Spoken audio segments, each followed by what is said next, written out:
तो चलिए आज के हम इस वीडियो में सीखेंगे अनुपात निर्णय विधि से समीकरण को हल करना। ठीक है, वो अगर जी इसकी पिछले वाला वीडियो आप लोग नहीं देखे हैं तो जाकर देख लीजिए। ठीक है, क्योंकि वो इससे पीछे भी आप लोग को बहुत सारे इंपॉर्टेंट क्वेश्चन करवा दिया गया है।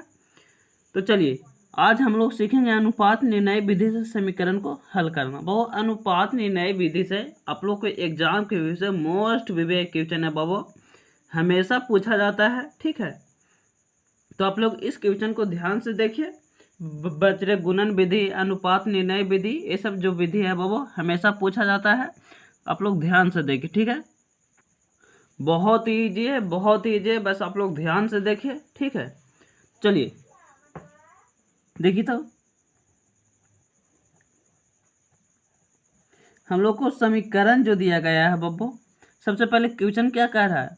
कह रहा है अनुपात निर्णय विधि से समीकरण को हल करें। ठीक है, हम लोग को जो समीकरण दिया गया है 3x प्लस 5y बराबर 7। ठीक है, दूसरा जो है 5x प्लस 12y बराबर 14। ठीक है, इसमें हम लोग देखेंगे बब्बू कि जो लास्ट वाला अंक है हम लोग को, इसको दोनों को हम लोग क्या करना है? बराबर करना है। आप लोग ध्यान से देखिए, आप लोग ना बिल्कुल धीरे धीरे समझाने की कोशिश करूंगा। ठीक है, देखिए ये जो लास्ट वाला अंक है बाबू, हम लोग समीकरण 1 और समीकरण 2 को दोनों को बराबर करना है। तो बराबर कैसे होगा?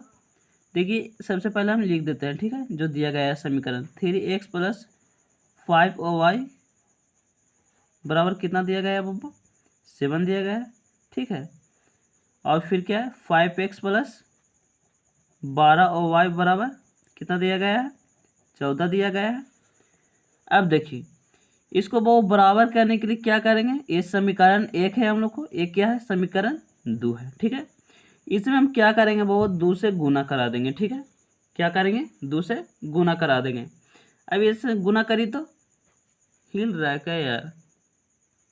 अब यहाँ से हम गुना कराएंगे 2 से बाबू, तो यहाँ से गुना करी तो 2 से जो है 3 में भी गुना होगा, यही 2 से 5 में भी गुना होगा, यही 2 से हम लोग को 7 में भी गुना होगा, यानी इससे हम लोग को क्या में होगा? तीनों में गुना होगा। ठीक है, तो 2 से जब 3 में गुना करेंगे बाबू तो कितना होगा? 3 दूना के 6x। ठीक है, अब जब हम 5 में 2 से गुना करेंगे तो कितना हो जाएगा? 5 दूना के 10y। ठीक है, और बराबर 7 में 2 से गुना करेंगे तो कितना हो जाएगा बाबू? हम लोग को 14। ये जो हो गया हम लोग को समीकरण कितना हो गया?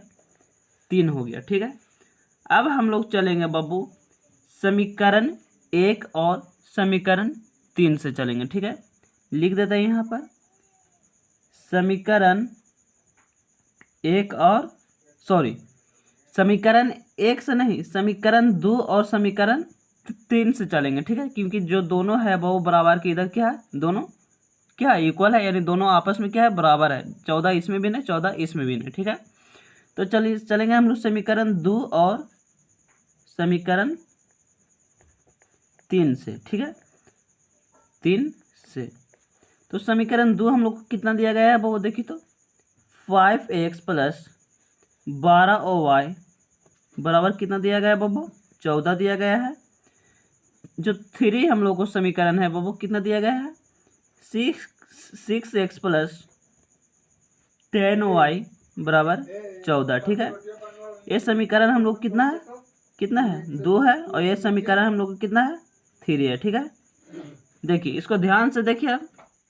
अब देखिए इसको क्या करेंगे हम लोग? वो चिन्ह को चेंज करेंगे। ठीक है, चिन्ह चेंज करें तो देखिए तो सारा का सारा हम लोग नीचे जो है से क्या चिन्ह में? पॉजिटिव में है, तो सारा क्या चिन्ह में हो जाएगा? नेगेटिव में हो जाएगा। ठीक है, तो देखिए तो 5x जो है बाबू पॉजिटिव में है, लेकिन नेगेटिव में हम लोग कितना है? 6x। ठीक है, इसका वैल्यू अब चिन्ह का नहीं रहता है, बल्कि इसका वैल्यू हो जाता है। ठीक है, तो देखिए तो 5 को x जो है पॉजिटिव में है, और 6 को x जो है वो हम लोग को नेगेटिव में है, तो माइनस में कई को बच जाएगा? एक बच जाएगा। ठीक है, x। अब देखिए नेगेटिव में जो है हम लोग को 10 गो बचा। ठीक है, लेकिन हम लोग को पॉजिटिव में कई गो है? 12 गो, तो फिर भी हम लोग को पॉजिटिव में बचेगा कितना? 2y। ठीक है, अब बराबर देखिए तो वो ये हम लोग को क्या? पॉजिटिव में 14 गो है और नेगेटिव में 14 गो है, तो हम लोग के इधर क्या बचेगा? 0। ठीक है, अब देखिए इसको क्या करेंगे? इसको क्या करेंगे बाबू? -x और जब वो इधर पॉजिटिव में है तो उधर जाके क्या चीज में हो जाएगा, नेगेटिव में हो जाएगा, यानी माइनस में हो जाएगा 2y, ठीक है। अब इसको देखिए क्या करेंगे, यहाँ से यहाँ वो हम लोग क्या करेंगे, कटा देंगे, यानी x बराबर जो क्या बच गया 2y, ठीक है। x बराबर क्या बच गया 2y। अब देखिए तो ये जब वो हम लोग को क्या है x और इधर 2 है, इसको हम लोग क्या करते हैं भागा में ले आते हैं, ठीक है। इधर क्या बचेगा हम लोग को y बचेगा, ठीक है। अब यहाँ से आप लोग थोड़ा सा ध्यान दीजिएगा, इसको क्या करेंगे बब्बो, इसको बराबर भिन्न मानेंगे हम कुछ और इसको बराबर भिन्न मानेंगे, यानी इसको बराबर भिन्न कुछ मान लेंगे और इसको बराबर भिन्न कुछ मान लेंगे। क्या चीज़ मान लें बताइए, चलिए मान लेते हैं कुछ भी, मान लेते हैं के पी, कुछ भी ना आप लोग मान सकते, चलिए हम के मान लेते हैं, ठीक है। क्या मानेंगे के, लिख देते हैं यहाँ माना कॉस्ट में, ठीक है। क्या माने के, देखिए के इसको बराबर भिन्न माने हैं और इसको बराबर भिन्न के माने हैं, यानी दोनों को बराबर में क्या है के है। तो अब देखिए तो दोनों को बराबर में जब के है तो दोनों को हम अलग अलग करते हैं, यानी x/2 बराबर भी क्या है के है, ठीक है। और y बराबर भी हम लोग क्या है बब्बू के है, ठीक है। देखिए अब इसको ध्यान से देखिए तो थोड़ा सा आप लोग, यहाँ से अब हम क्या करेंगे, समीकरण 1 में देखिए सबसे पहले देखिए तो y के मान जो हम लोग को क्या निकला के, ठीक है, लेकिन x के मान हम लोग को नहीं निकला है, तो यहाँ से x के मान निकालेंगे, ठीक है। यहाँ से गुना करेंगे, क्या हो जाएगा 2k हो जाएगा हम लोग को, ठीक है। आप लोगों को पता होगा बराबर में क्या होता है तिरछा तिरछे गुना होता है। तो हम लोग के यहाँ से x के भी मान निकल गया बब्बू और यहाँ से y के भी मान निकल गया, ठीक है।